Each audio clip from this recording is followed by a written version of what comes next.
What's up, fam? Let's get right into this breakdown of GBPUSD on a 5-minute chart.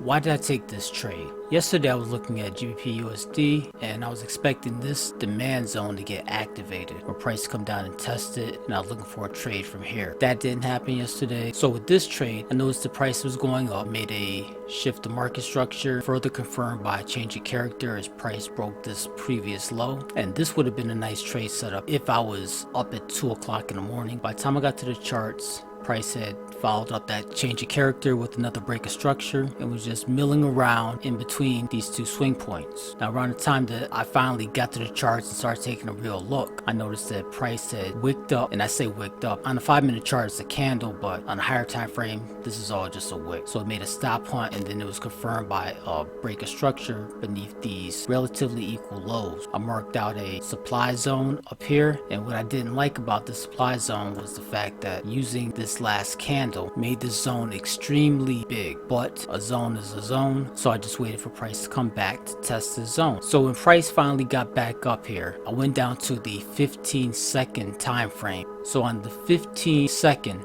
as price came up and touched into the zone, I started marking out my lows and my highs just to see, because I'm trying to follow market structure so I can kind of time my entry. This red line here, let me go back to the 5-minute. So I saw this low.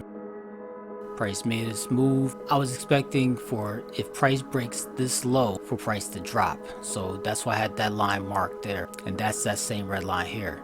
So price went above, messed around, made a new high, so I knew it was still bullish, and I'm waiting for a price to show me that it's bearish. I needed a change of character on this time frame to make my entry. So as price made a high, made a low, made an equal high, and I'm waiting for this low. I'm waiting for a close beneath this low, and then I'm also waiting for a close underneath this red line.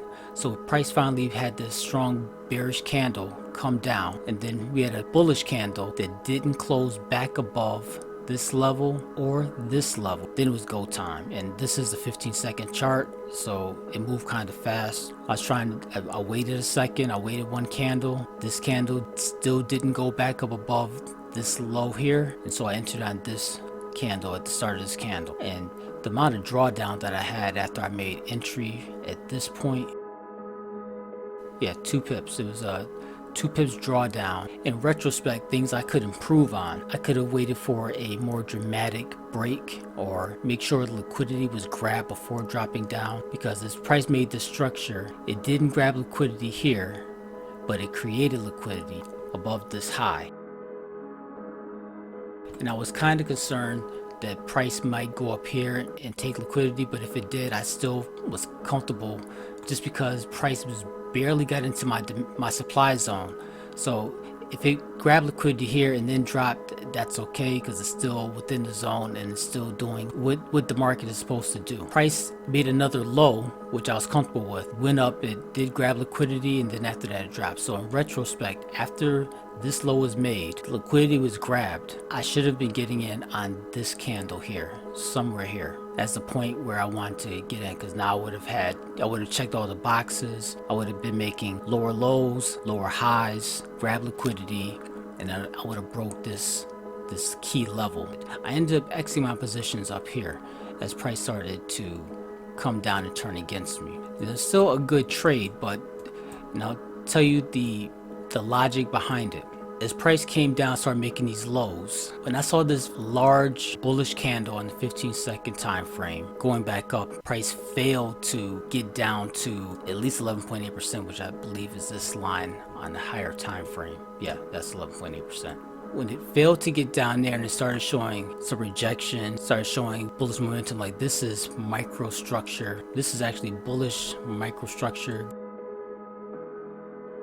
Close off this gap here. At that point, I decided I wanted to lock in some profits. So when price crossed back over the high of this candle is when I got out. So I closed 2 positions. I had 3 positions open, closed 2, left 1 to run. Then price went back down, so I was in profit. So then I started getting greedy again and thinking that my runner could go all the way down to the demand zone, but it started playing around, and once it starts doing this, starts going sideways and ranging, then I started getting the feeling that price is probably not gonna go my way.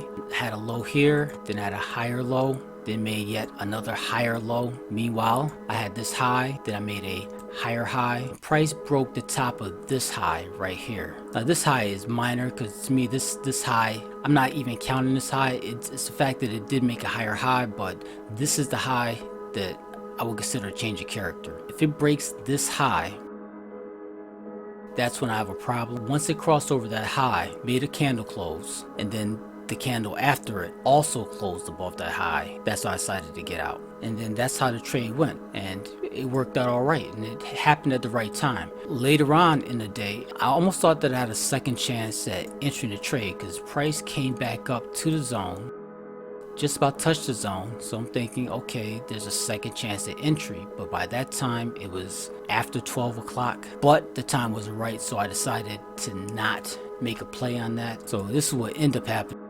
Did the good old fake out, and it would have absolutely stopped me out if I had jumped back into that trade. A good trading day, 3 positions and 3 wins.